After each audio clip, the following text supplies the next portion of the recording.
Announcements. Project 4 is online if you haven't seen that already, so go do it. And as of 10 minutes ago, regrade requests for midterm 1 are closed, so hopefully you got that in. And that is it. So I will hand it over to Pat, who is another Berkeley grad student and previously lectured this course. Cool. Okay, so these guys get a break for today, and you're stuck with me for a bit. If you hadn't, or if you're just walking in, go to b.socrative.com. b.socrative.com. Like I said before, this is going to be your iClicker program. It works on an iPhone or any kind of smartphone. That'll probably be the easiest thing for you as you enter things, but it also works on a web browser if you happen to be using your laptop. Yeah. How many people is it not working for? Can you guys try a different browser? Or is there a... Okay. We're going to live if it doesn't work, but your grade will not depend on it. We'll just have to sample. Okay. If it doesn't work right now, don't worry about it. We'll press on. If you want to try to get it working in for the next couple of slides, that's fine. But if it doesn't work, it's no big deal. We'll move on. Okay.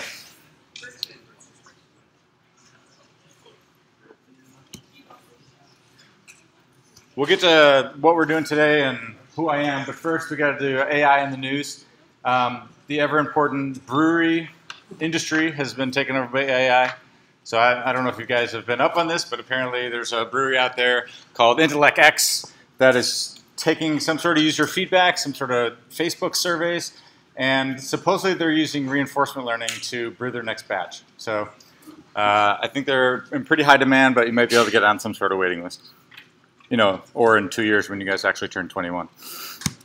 So today we're going to be talking about sampling. So sampling is approximate inference. All the stuff you guys have been doing all last week was building up Bayes nets and eventually getting to variable elimination and all these factors. That was a way of doing exact inference. And we'll talk more about the difference between exact inference and approximate inference. But first of all, who am I? My name is Pat Virtue. I'm a grad student working with Nikki Lustig on the medical imaging side and Stella Yu on the computer vision side. And I'm trying to combine AI, machine learning, computer vision into medical images. So this is an example of trying to make MRI faster. When you scan too fast, you get this cruddy, noisy image, but you want to see if you can reconstruct that image, which has much more of a chance of you finding something right or wrong with the brain. So how am I doing that? I'm taking images of heads that we scan over and over and over again, trying to throw those into a neural net, which you guys will learn about in like 2 weeks, and then see if I can teach the computer to recognize that this is the brain that matches both the little bit of data that we did acquire and it matches what an image should look like, as opposed to this one, which does not. Also, I've been teaching 188 for a bit. I've been a TA for 188 and 189. Last summer, I was the instructor for this class. Davis was my head TA. And then last fall, I taught, Stuart Russell and I taught together last fall. So it's fun. I like doing it. So these guys let me come back and try one more time.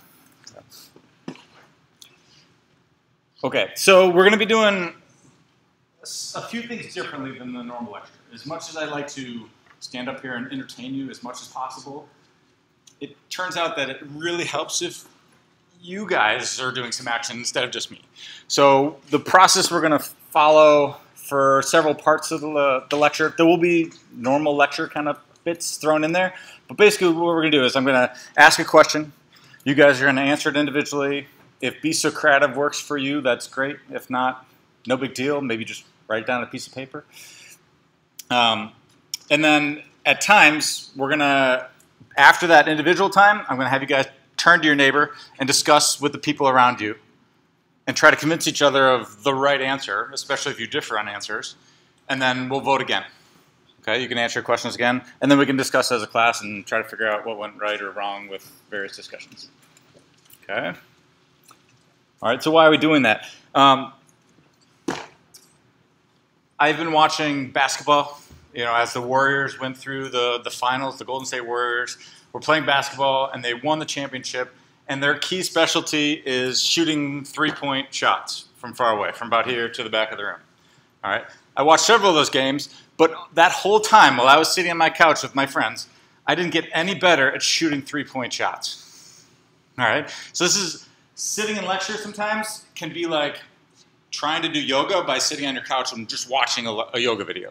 All right. That's not necessarily the most effective way. You might pick up on some of the moves, but your body's not going to quite pick up on it. Your brain's kind of the same thing. You know, there's tons of studies shows that you need to exercise your brain, you need to use your brain, and it's much better to have an active experience than to passively absorb things. Although I like entertaining you guys, sometimes it's really nice to just kind of sit there and just let information flow at you. I love sitting in a lecture. It's really hard to actually wake up and do something, but we're going to try. Okay? All right, so the first couple questions, we're going to start with just a kind of a quiz. We may discuss some of these, we may not, but we're going to give you a few minutes to answer a couple of these things. They should be relatively quick questions, so I'll give you a minute or maybe two, depending on how difficult these things end up being. All right, I'm resetting Socrative, and it's open now. So you guys can take the next minute, think about this problem, and figure out the probability of minus A and plus B given the joint distribution table that I've given you. So this is from the beginning of last week.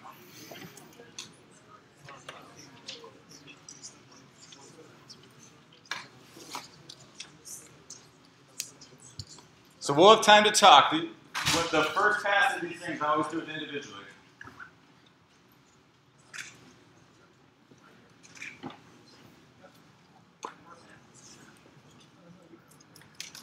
Okay, 3, get your answers in, 2, 1, okay, stop. All right, you guys have been doing a good job. We got 94 people, 91% of people chose answer C. Okay, so answer C, we got to find the right pad here.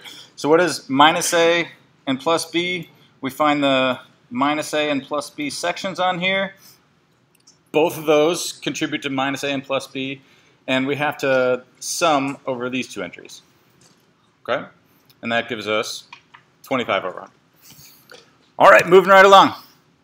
Again, these are meant to be just quick refreshers. We'll get into more interesting questions later. So, all right, I'm going to reset this thing, finish. Go, individually answer this question. Stepping it up a notch. Unfortunately, you can only submit once on this thing. So,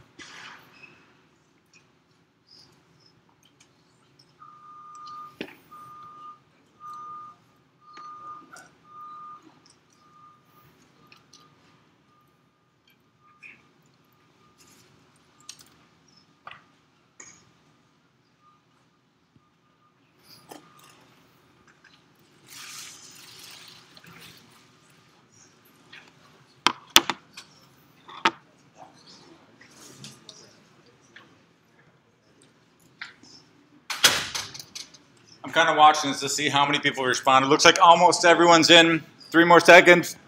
2, 1, and finish. All right, 84% of people picked answer B.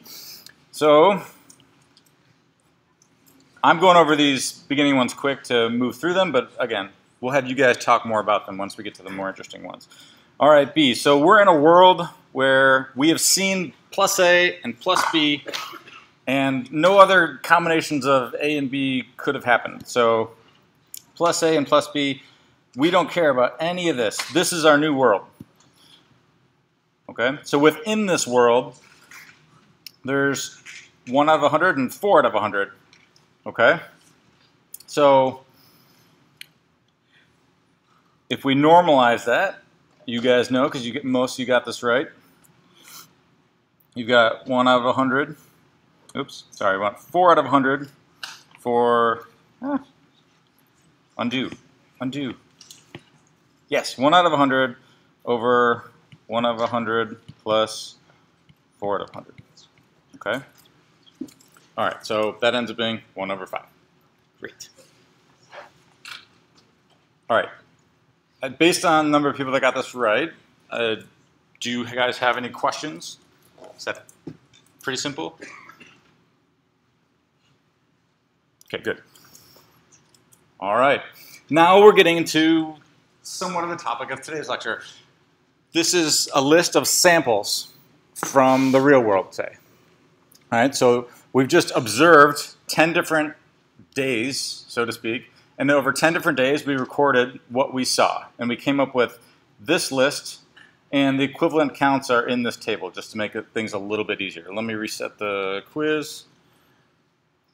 And go. Find the approximate value for this query.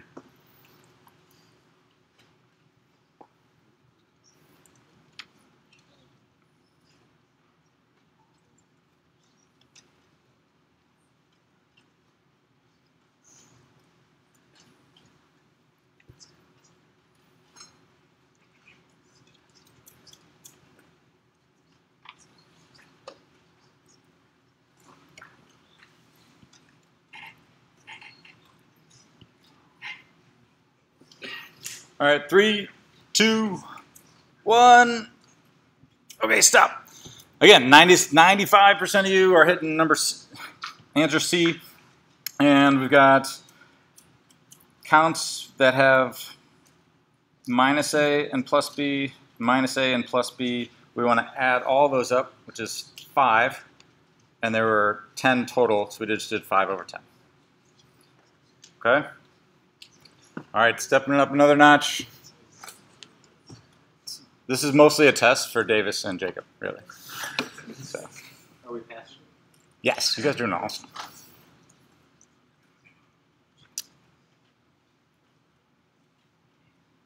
Okay.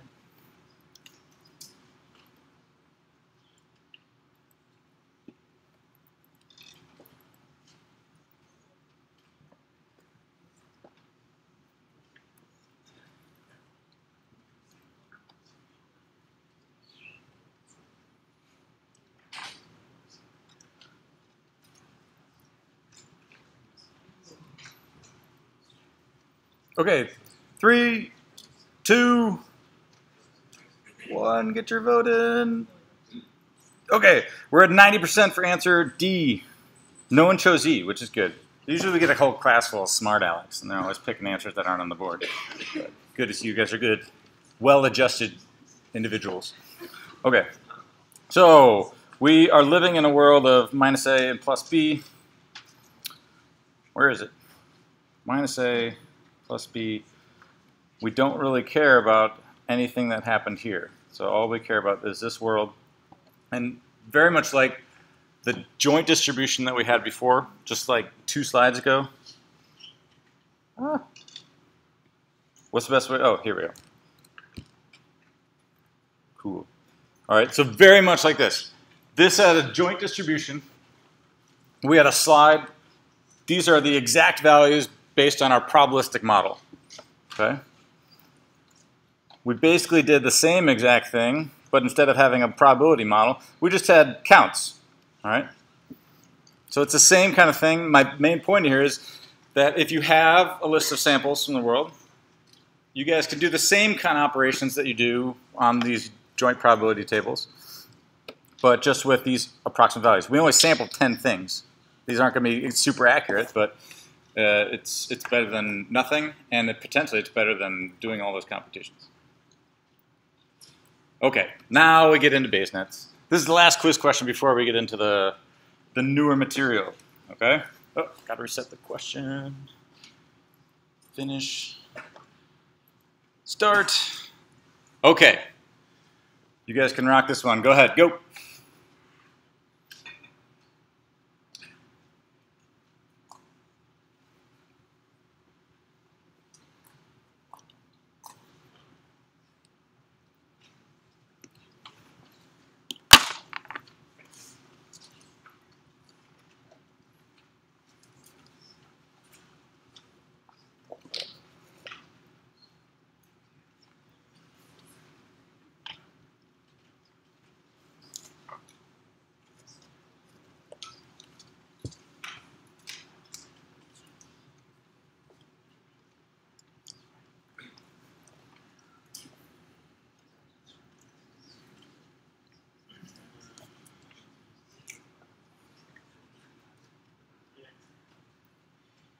Okay, almost done. 3, 2, 1, 0. Okay, 95. You guys are awesome. 95% said D. Okay, why? Where'd that come from? You guys, 95% of you figured it out. Yeah.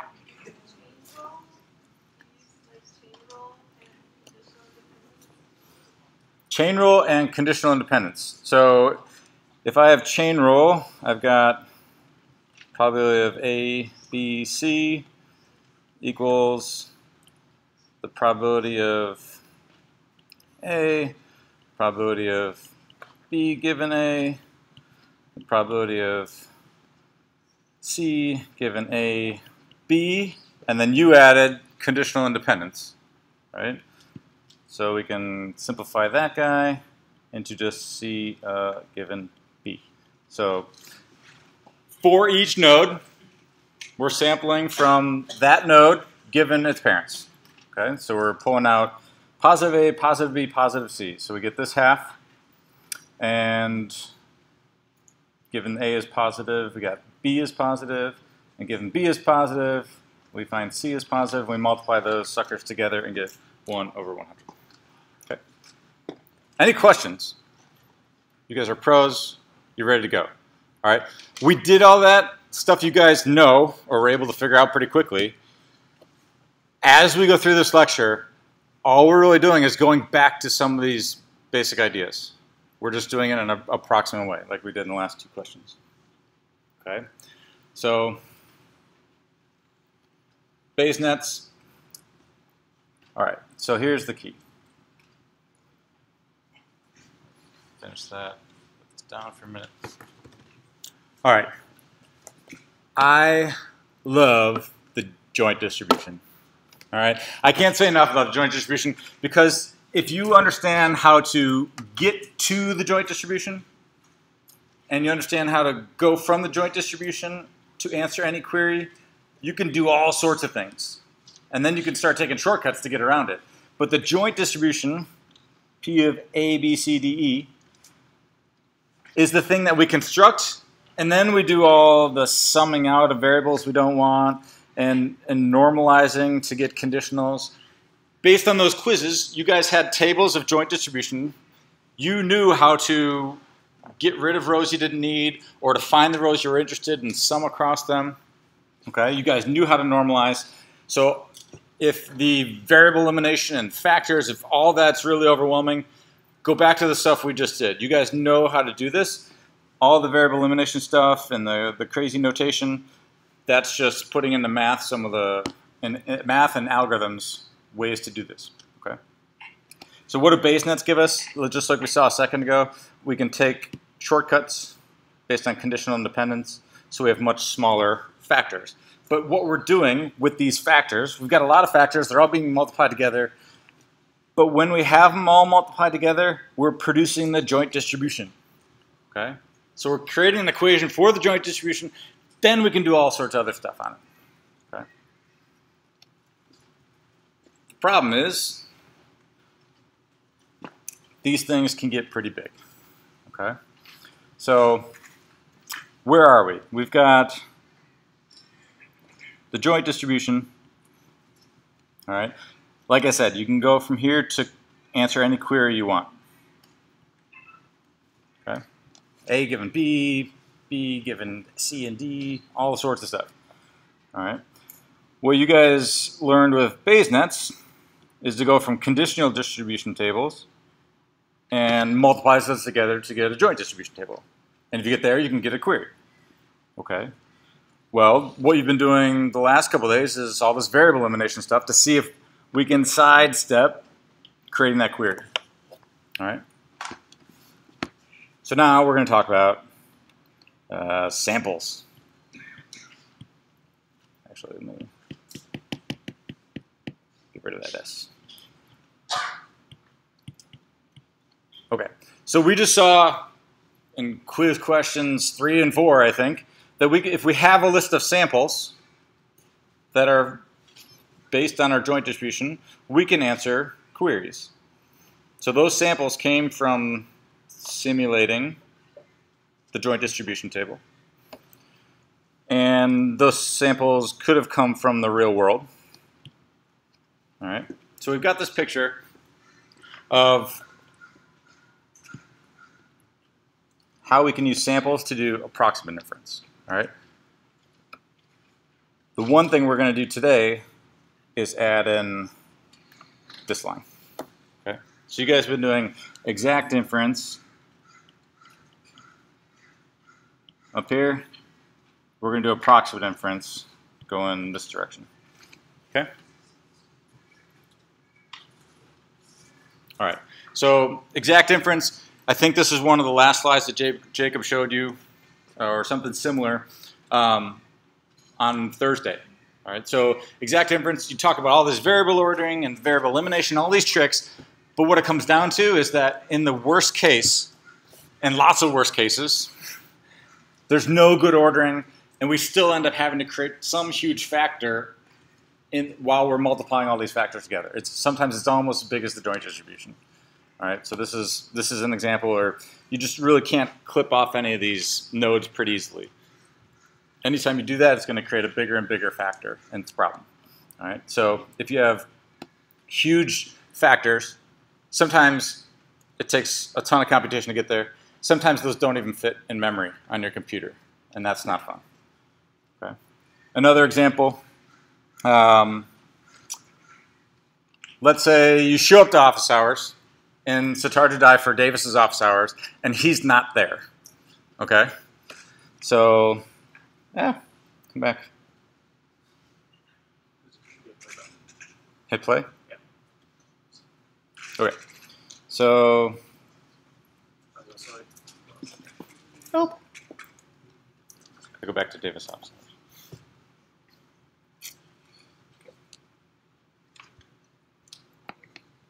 Okay. All right, so we got this campus map. SCH is where we start. Davis isn't there. You want to figure out where he is. All right. The things that you know: one, that Davis left his Pokemon Go window open, and you can see his journal that states at what time he hit some sort of Pokestop.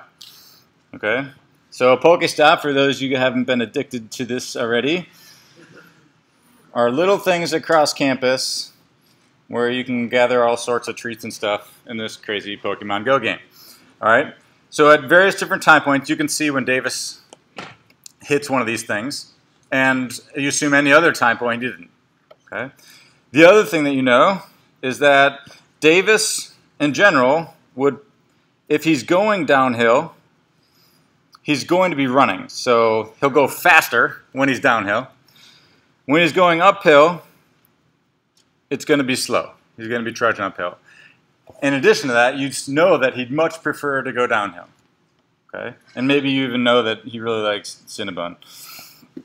I'm a Cinnaholic, not Cinnabon. Okay?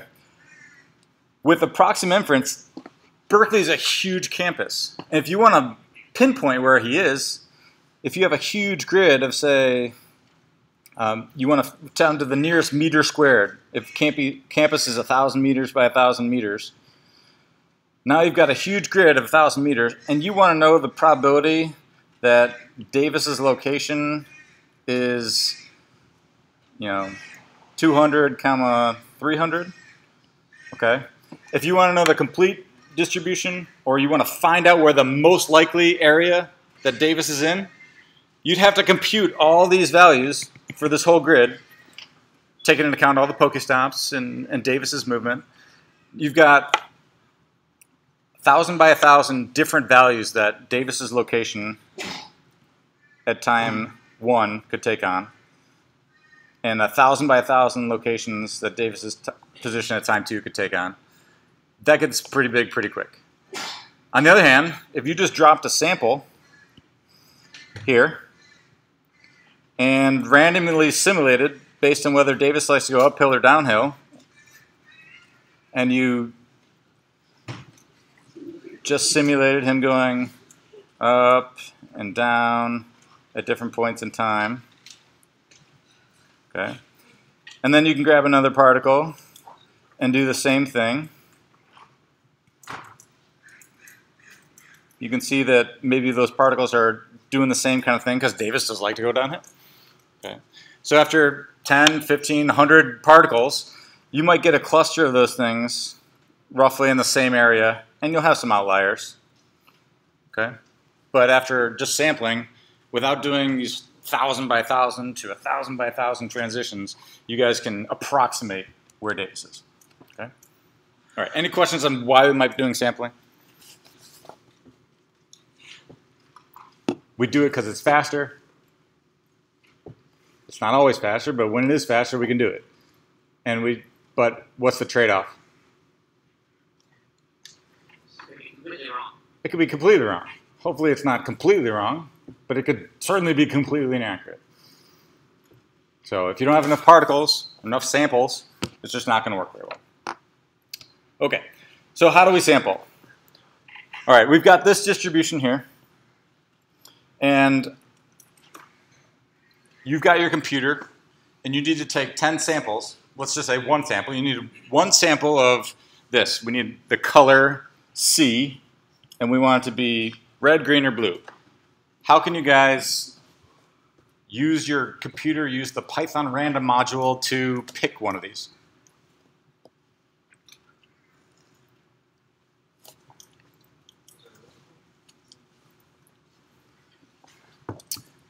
If we have a for loop, I equals 1 to 10, and I want to create 10 samples that adequately represent the chances of us getting these things. So we've got a bag of marbles that has like 60, 10, and 30 red, green, and blue marbles. Okay? In the real world, we could actually just pick those, put the marble back, and keep sampling those things. If I want to simulate that, how can we simulate that? So I've got a computer. Yeah? Could get the random number and then see what Okay, could you be more specific? Or anyone that can add on to that. That sounds like a good idea. So a random number, what kind of random number? So I'm guessing right now that you have, let's say 0 to 10 and then 10 to 30, 30 to 60, or however you define You said 0 to 10, or sorry, 0 to 0.1. 0 to 0.1. Okay. 0.1 to 0.4.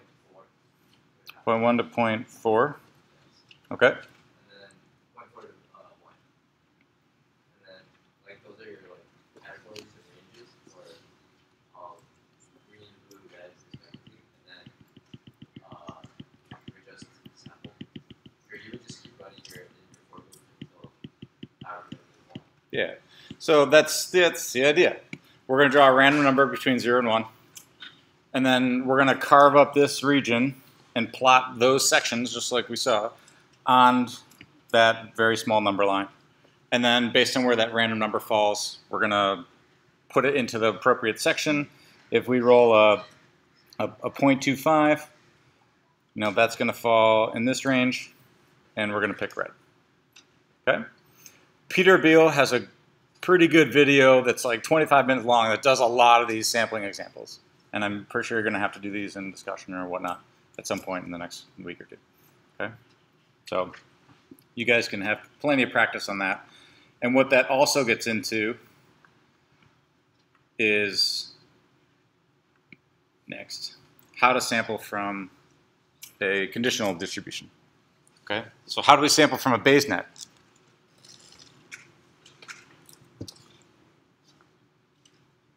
So I want to create a sample that accurately represents the chances of me pulling out A and B in certain combinations.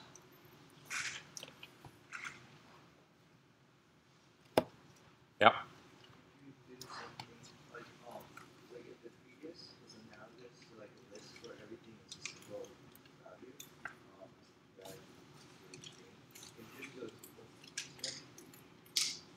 So yeah, so this is red and green, and yeah, instead of red, green, and blue, we've got a tuple of A and B.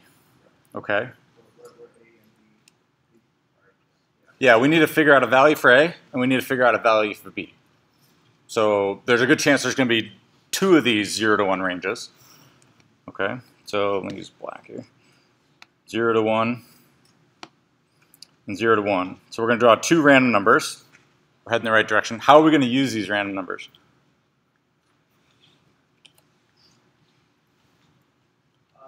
One option would be to combine POA and POB to get POA and B.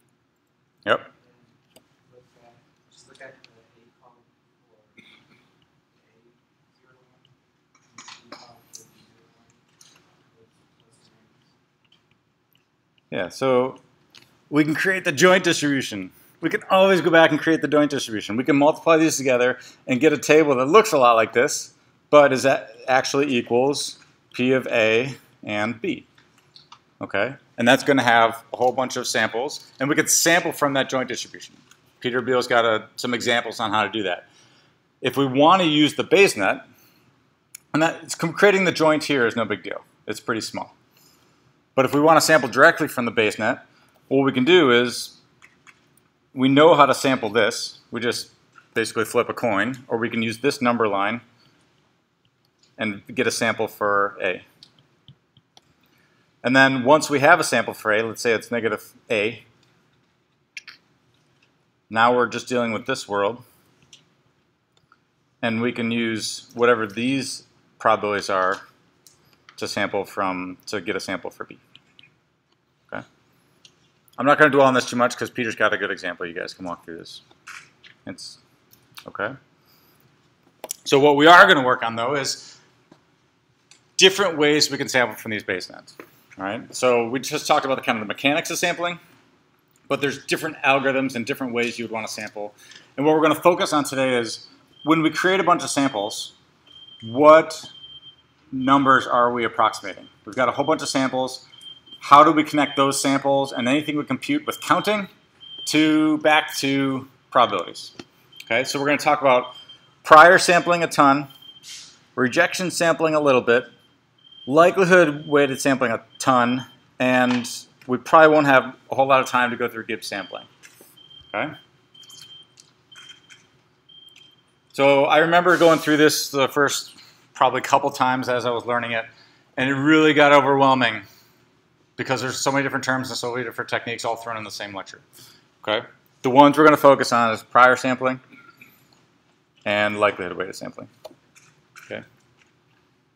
Okay. So prior sampling is basically exactly what we were just doing a second ago. All right. We're going to sample from the top down, and we're going to create samples one by one. For each node, we're going to sample from that node given its parents. Okay? Let's see this in action. So we start at C. We, in this case, flip a coin.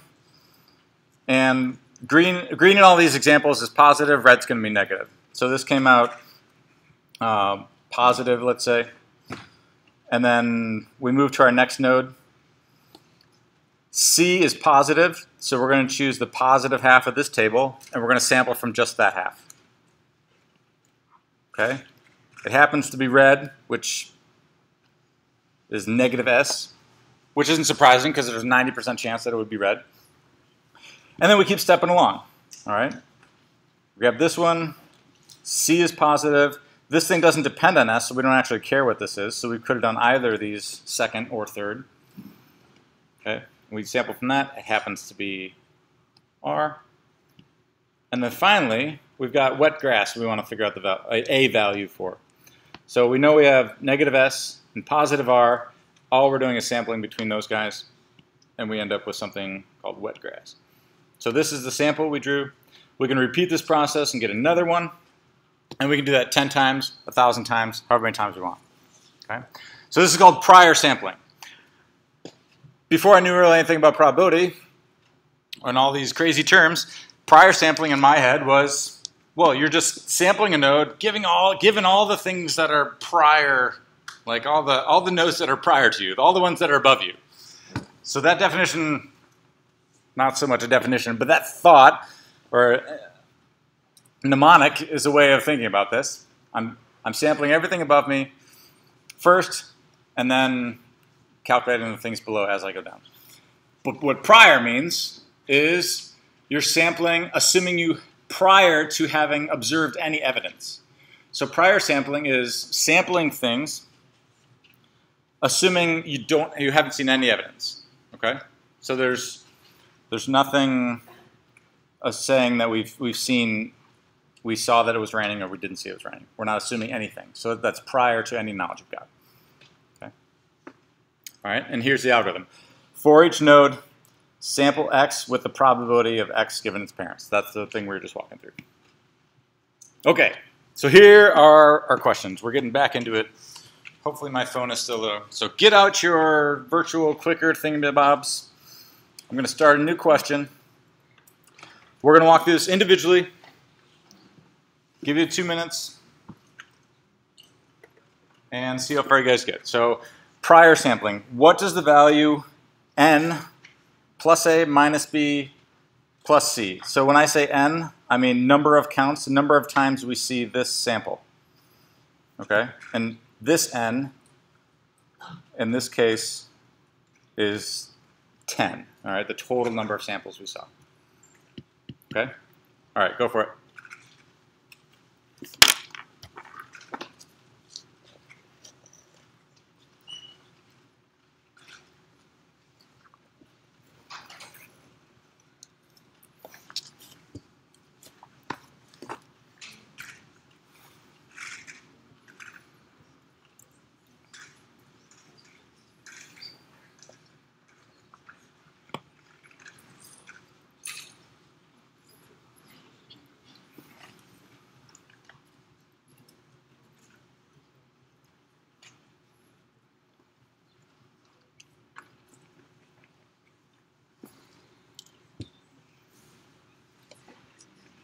Okay, almost done.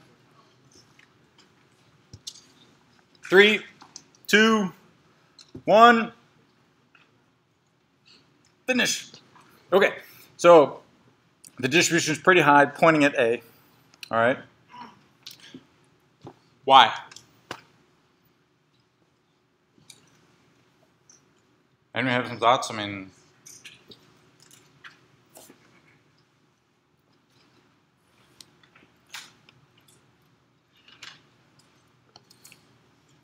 yep. So, like, you're just taking the number of samples of plus A minus B and plus C and dividing it by the total number of samples. So that's just basically like the sample probability of getting plus A minus B plus C. Yeah. So assuming that all these samples came from the joint distribution A, B, C, or somehow generated considering all these factors, then yeah, this is going to be connection. Okay? Okay, let's try this one. I have a question. Yeah. For the last slide, are we always This one or the one before it? this one, are we always assuming that the samples are equally likely? And is that a fair assumption? So what do you mean by equally likely? I think that's the key question. So equally likely is kind of hard to specify. So let's talk about this question, and then we can discuss that more. Because this question is saying, how many of this particular sample should we expect? All right, so that should get us thinking about how likely is this particular example going to be. So let's talk about that. If that doesn't answer your question, make sure we talk about it after this. Okay? So resetting, new multiple choice question. Go ahead and figure out, we've got 1,000 samples. How many times do we expect this specific sample to show up? And while you're thinking about this, think about not just what is the right answer, but why are some of the other answers not correct?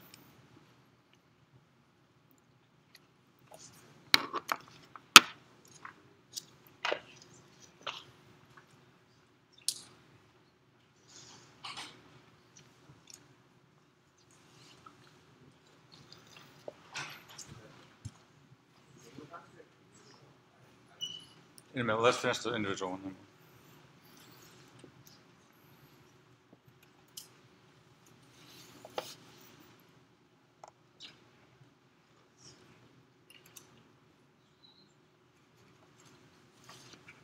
Give me one second. We'll let everyone get a first guess in.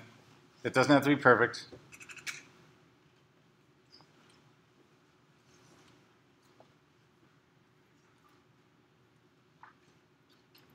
All right, so this one, see what you can work out, what you can think about, take a guess, and we're going to discuss it with amongst each other. So you're going to talk to the people around you and see what you can figure out. But first, get an individual answer in first.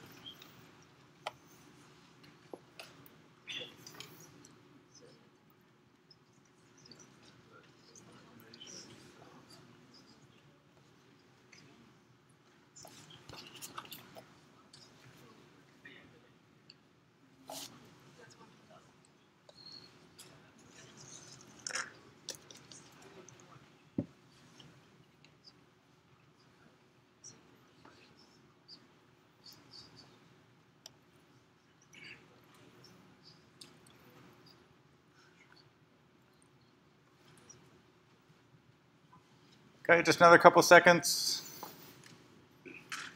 3, 2, 1. All right. So, there's some disagreement. So, whatever your answer is, if you think you're confident in the answer, or if you're not confident in the answer, turn to the people around you and talk about why your answer might be right and why other answers might be wrong. But see if you can find someone around you that might be more confident than you, or help them learn what you think is the confident answer. So we'll give you a few minutes. Go.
All right, I'm going to open up the voting again.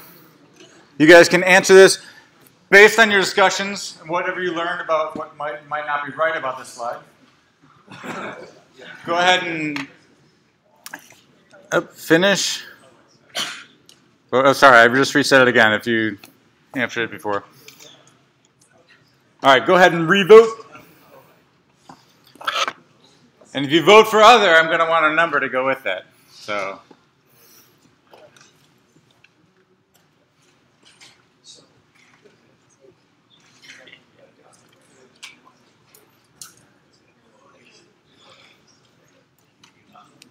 Okay, 3, 2, 1.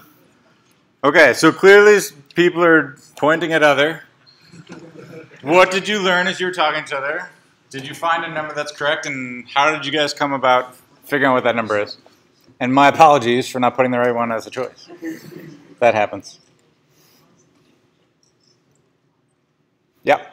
The answer was 1,000 times 1/2 times 1/2 times 1/5. So, Oh, that's close. so many numbers. Okay, ready? 1,000 times 1/2 times 1/2 times 1/5. 1/2 times 1/5. Okay, Which would be 50. Which would be which is exactly 50. So 1,000 on the top and 20 on the bottom. Okay. Yeah, so 50. Someone else, where did those numbers come from? Someone else had this similar reasoning. Yeah. So you have, we're looking at negative A plus B minus C as like almost a specific criteria of 1,000 all possible samples. We're looking for how many meets that criteria. And in order to do that, we have to kind of take a proportion out of 1,000, and that proportion is given to us by the probability that we found earlier in the earlier example, which is 1/2. Okay, so he said, in short, we have 1,000 samples. So basically, we have to go back to the probability of how what is the chance of creating that sample, and over 1,000 different samples, that probability can be done 1,000 times, and that'll tell us how many times this sample could happen. And the probability comes from what are the chances that we drew minus A. Okay, so that's 1/2. And what's the probability that given minus A, we drew positive B? And given that we had positive B, what's the probability that we drew negative C? So that's the probability. Those are the sampling probabilities. Those are the chances of creating that individual sample. Is going to be this part here. Okay, and if we do that 1,000 times, we'll move from, we'll get to 50 samples.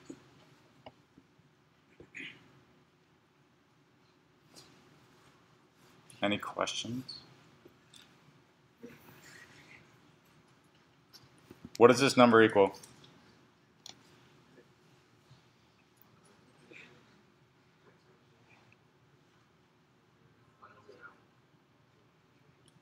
One over 20. In other words,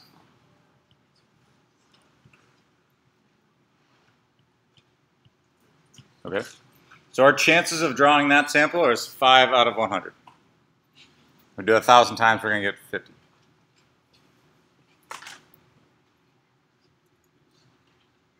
What are your questions? I see some confused looks. And your question can be, I don't understand. Can you explain that again? Jacob. Will it always be exactly 50 samples?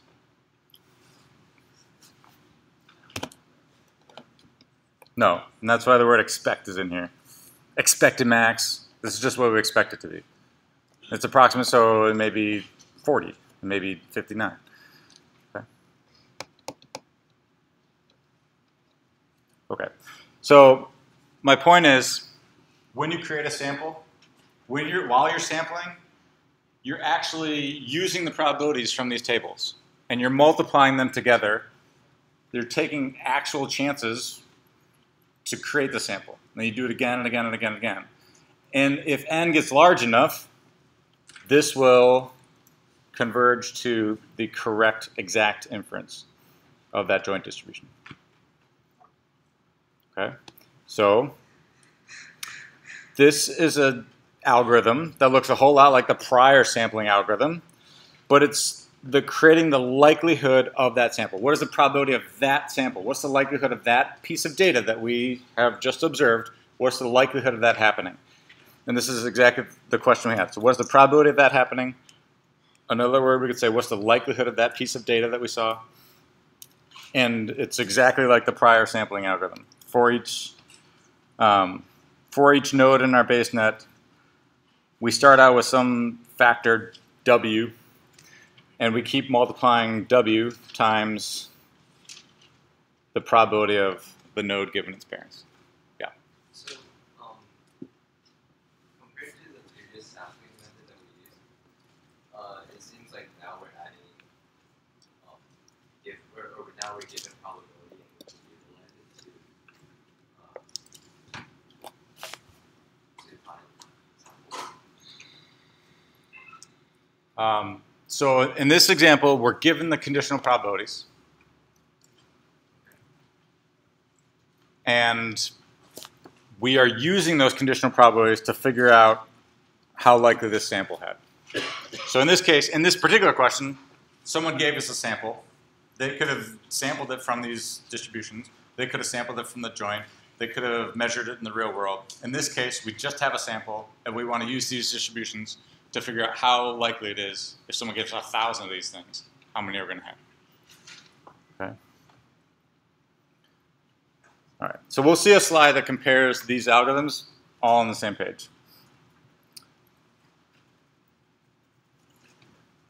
Yeah, so prior sampling. This notation here, this is what's in the book, if you guys are reading the book. This notation S is a probability distribution. It turns out you don't always have to use the letter P to represent probability distributions. So this S is some other probability distribution, and we're going to show here that it happens to be the same exact probability distribution. So this is the sampling distribution, and we're sampling from a node given its parents. Okay. So that this is our sampling strategy for prior sampling. We're sampling each of our nodes given to parents. If we do that for each node, it ends up being the joint probability distribution. Okay. So if the number of samples that we pull from, so we're creating sample and sample and sample from this. If the number of times we see this specific sample, as n goes to infinity, when you divide this by n, that's going to go to the actual probability. Okay. So this is kind of a weird thing. I'm throwing a whole bunch of notation at you, and it seems really redundant, but what this is saying is the sampling algorithm we have is sampling from the joint distribution. And if we sample from the joint distribution, as n goes to infinity, we're going to get probabilities that match the joint distribution. Yeah. This is law of large numbers. Yeah. And it's not necessarily a trivial idea, right? It's like there's like a complicated proof behind it. Well, not a complicated one, but there is a proof behind it. It's not necessarily. Not as clear as this. Is that like the case? Yeah, I think this would fall into exactly the proof. I don't have the proof of law of large numbers rattling around in my head right now, but so I'm not sure how to compare it exactly, but it is the same idea. It's the same thing. Yeah. What's the PS notation? Prior sampling. So the reason part of the reason this is confusing is because the distribution we're sampling from is exactly the distribution, exactly the joint distribution. We aren't always going to sample from the joint distribution, though. Okay? So the question is, if we don't sample from the joint distribution, now what values are we computing? And does it converge? Okay? So the word for as n goes into infinity of these working together, as n goes to infinity, if what you're sampling equals the distribution you're trying to sample, that means it's consistent. So that sounds like a good thing. There are potentially approximate algorithms that aren't consistent, but still give you a very fast, but maybe even more inaccurate answer. Okay, so if we're not going to always sample from the joint distribution, we might end up with samples that don't come from the joint distribution. So this rejection sampling is, we're going to sample from the joint distribution, we're going to do our prior sampling just like before, but suppose we're doing a query where we're trying to figure out what shape it is. Shape. I might as well use the right color, given that the color is blue already. So this picture is All right, I would still want to count my samples. I want to figure out how, I want to answer this query, but there's no point in even considering any samples that don't have blue. Because we could sample from the joint, but we know in the end, we're going to totally ignore all the samples that don't have blue, and then we're going to compute from there. So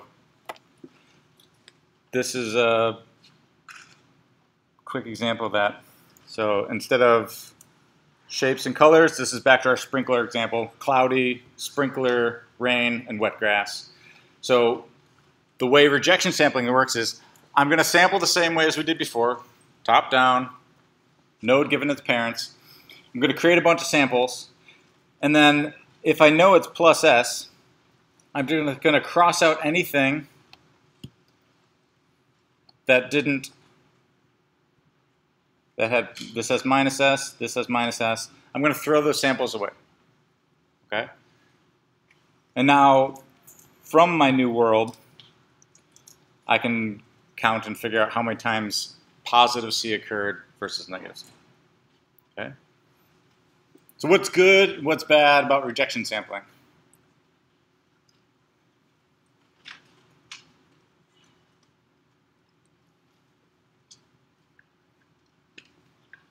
I think it's good because you can cut down the runtime if you run through like a node that isn't existing. You don't have to keep going to the very end to get that. Yeah, so there are, so the brute force rejection sampling is do the whole prior sampling and then throw your samples away. That's the brute force way. What you're talking about is a quicker way to do that. So the brute force way is I'm not storing all those samples, so that's good. So storage is going to be small. But it also makes sense if before I even get to wet grass, I have to sample S. If S comes up as minus S, there's no point to finishing sampling. I could just stop there and throw that out. Keep doing. So yeah, it can be faster. Yeah.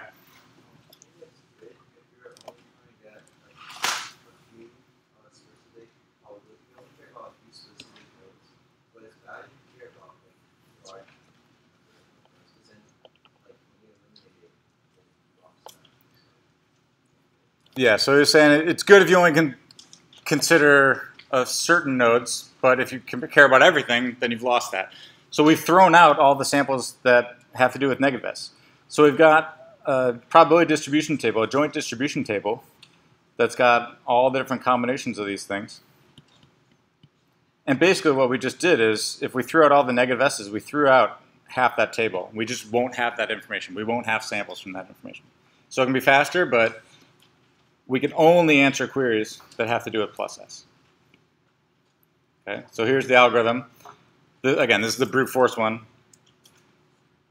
Actually, this has the trick in it. So this has an if. This will break early if the sample is not consistent with the evidence. So this is the blue here.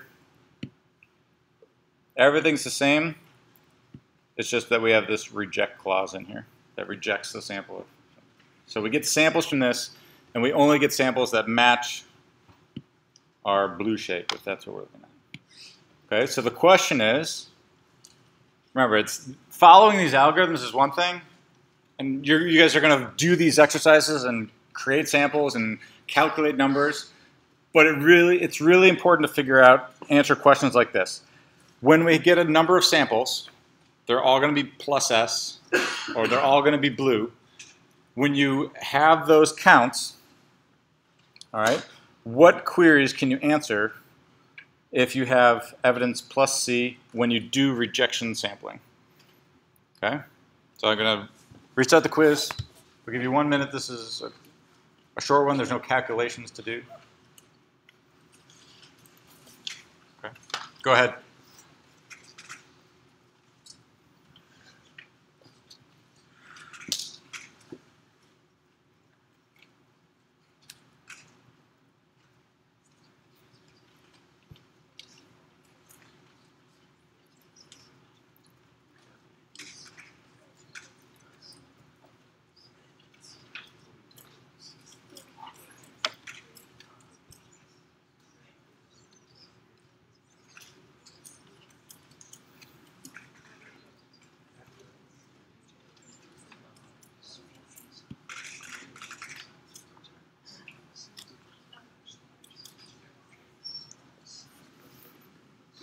Okay, get your individual answers, and then we're going to discuss it. Get your individual answers in. 3, 2, 1. Okay, finish that. Discuss amongst your neighbors. If you had differing answers, find someone that has a different answer and try to convince each other which one that might be. Go.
Okay.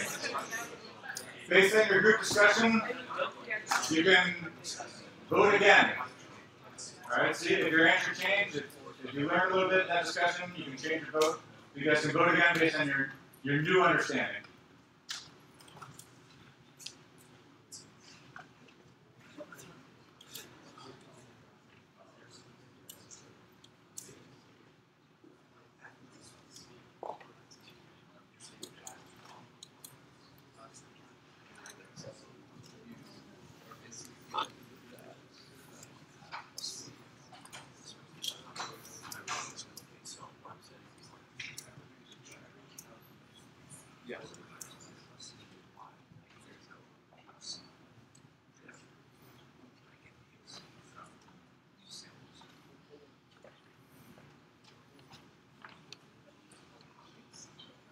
All right, get your final votes in. 3, 2, 1.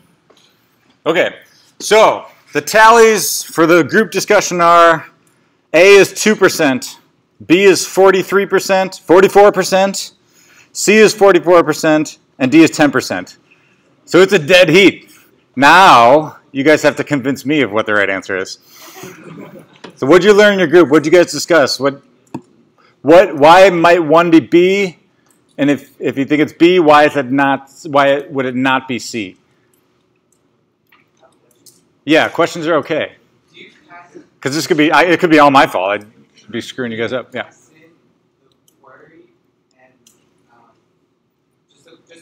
Just P of ABC. But you pass in like query evidence. Are they separate or are they just one? Yeah, so what this means here is that my only evidence is plus C. So when I run through the rejection sampling algorithm, I'm going to be throwing out anything that doesn't match that evidence. So every time a sample rolls the dice and comes up negative C, I throw that out and move on. Everything else, all the A's and the B's, I am going to sample from their nodes given their parents. All right? Yeah. Question where we know the whole number we count. Say that again? Do we know the whole number we count? Oh, the total number. Yeah. In general, no. Why would that matter? Why could that matter? If I have that, I can just calculate for the number of classes and divide it by the and the Okay. And then what's the answer then if you can? So if you have that information, both. Okay. Why would someone answer B? Why would someone only answer B? So you voted for both. Why would someone only answer B? What would their understanding potentially be? If I don't have those numbers, so I can't calculate. Yeah.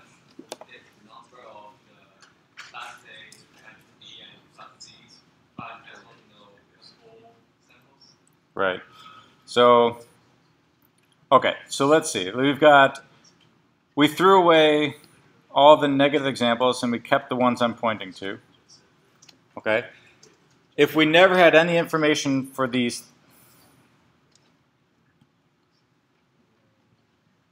and we just threw them away and we didn't understand how many there were, we just are looking at these purple samples, then all we can do is calculate information in the world where there's plus C. Yeah. In a rejection sample, wouldn't A and B essentially give you the same answer? Aren't they both plus A minus B given C? Because we already know that we're not going to be looking at anything other than positive C problems. Okay, so I guess what you're getting at is, why is it not A? Yeah. Okay. So, sorry, what was your name?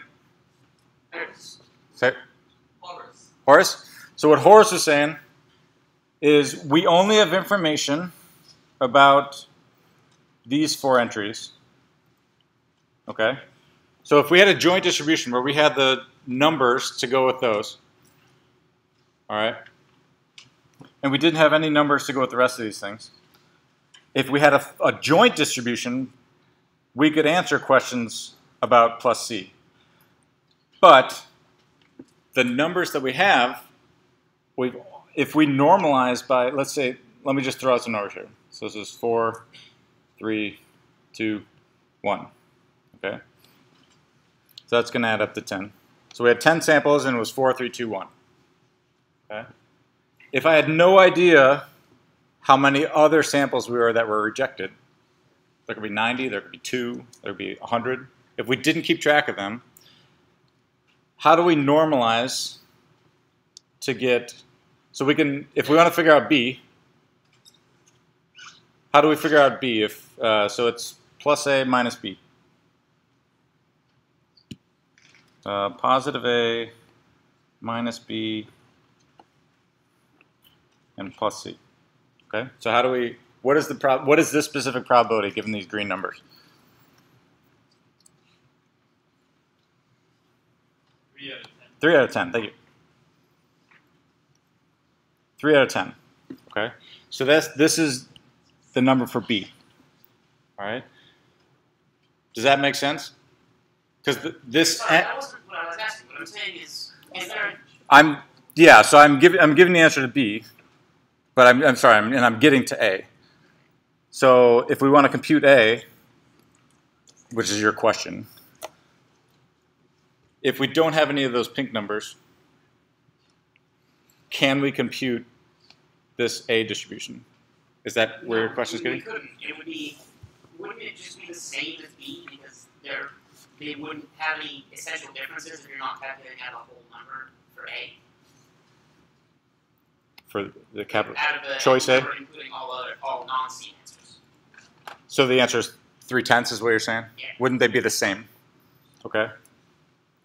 The trouble is, we don't know how often, if we don't know how often we rejected negative C's, we don't know the proportion of these green answers to the pink ones.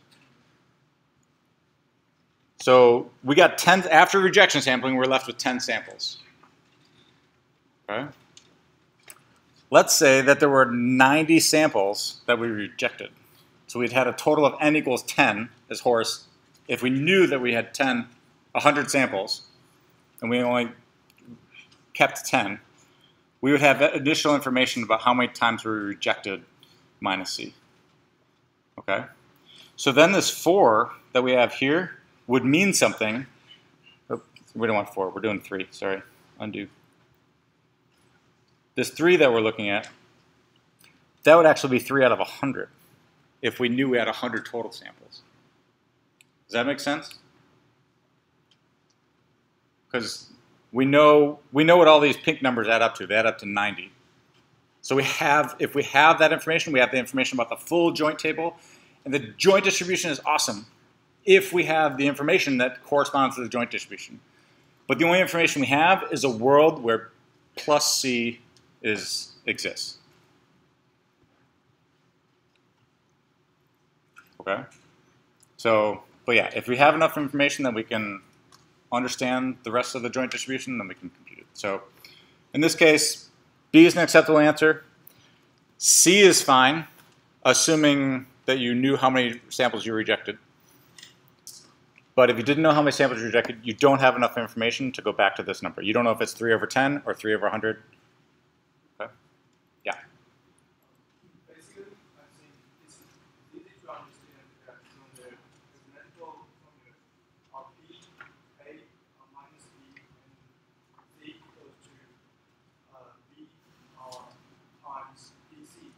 So we don't know PC. So that's the information we cannot get. We use the Right. Yeah, so we're missing that normalization constant, that 1 over z, or the proportional to. That's the information we're missing with this. What's that? Yeah. So let me pick a different color that actually you can see.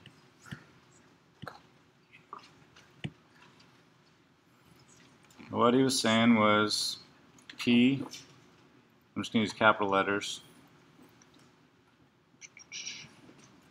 A, B, given C.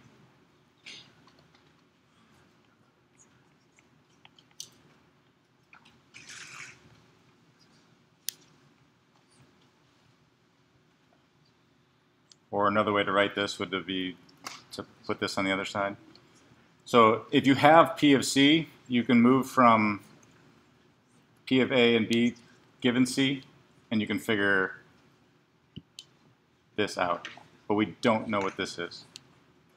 We sampled this, so we sampled this, but we don't know what P of C is, so we can't compute that last value. Okay, okay. We're going to move on because I do want to make sure we talk about likelihood weighted sampling. We won't get to Gibbs sampling, but that's okay. It's important, but I want to make sure you guys really understand these things. Okay, so likelihood weighted sampling. Here's the problem. The problem is exactly what we were just talking about. If we just fix our evidence and sample things around our evidence, and we don't even consider the things that we're rejecting, we're only going to have information about this conditional probability. Okay?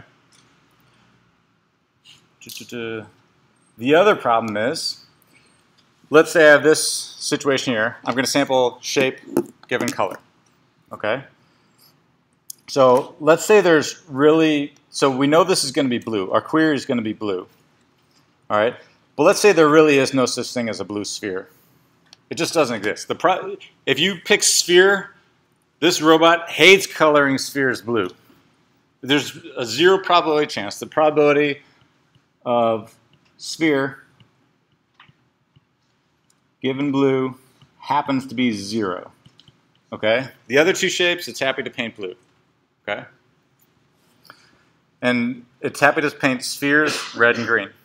So maybe green is 1/2, and the sphere, oops, so I drew this wrong, sorry. You guys feel free to correct me when I'm making strange things go here.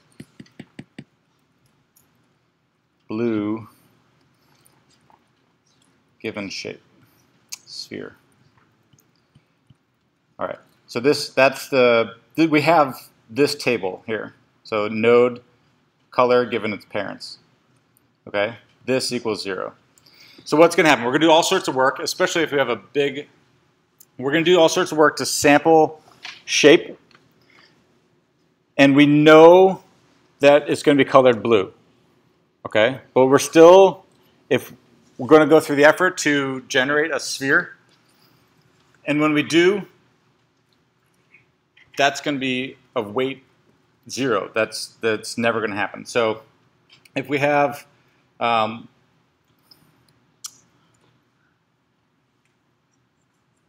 larger diagram of lots of probabilities, okay? If this is our evidence, we're going to sample here and here and here, and if this thing, if all this evidence can never match, sorry, if this sample, we might have lots of samples that just never match our evidence. if you go back to the Pokemon example of Davis walking around campus, we might have lots of samples that go across here and go across here, because Davis is okay walking across campus, but not uphill. So we might have a lot of samples going there, and we calculate all those samples, but these Pokestops are all lit up at different time points. So we might create all these samples and then go look at our evidence at the bottom and realize that these samples really do not match our evidence. Okay? So we want a way to weight our samples. Okay? And we want to weight, sorry, let me just want to get to the next slide, that's all. Okay? We want a way to create a weight that is consistent with our samples. So what we're going to do is we're going to fix our evidence, and for each node, we're either going to sample or we're going to measure its likelihood. So there's two algorithms that we walked through already. Let me just get to this slide because it's actually easier. You guys can walk through the example, but this is the slide I want you to see. Okay. Sorry, this is all off the page. This is prior sampling, and this is computing the likelihood. So this is the algorithm we just went through. Sample, node given its parents. If we don't have any evidence. Okay? If we have all evidence, that means we have A's and B's and C's, then we can, what we did before was we calculate the probability of that happening. Okay? So we can either sample based on node given its parents, or if we already have a value, we just figure out what the probability of that value was. Okay? Likelihood weighting is a combination of these two techniques. All right? So if you have evidence, then you calculate the likelihood weight. What are the chances of that evidence happening given its parents? And if you don't have evidence, then you go back to sampling. Okay? So we're running out of time, so we don't get to do our last question, but I'll post the notes that have the last couple questions in them, and I'll give you guys the answers. But let me say, give them one more minute to summarize these guys. What's the quickest way to exit and done? Oh, there's a computer. Cool.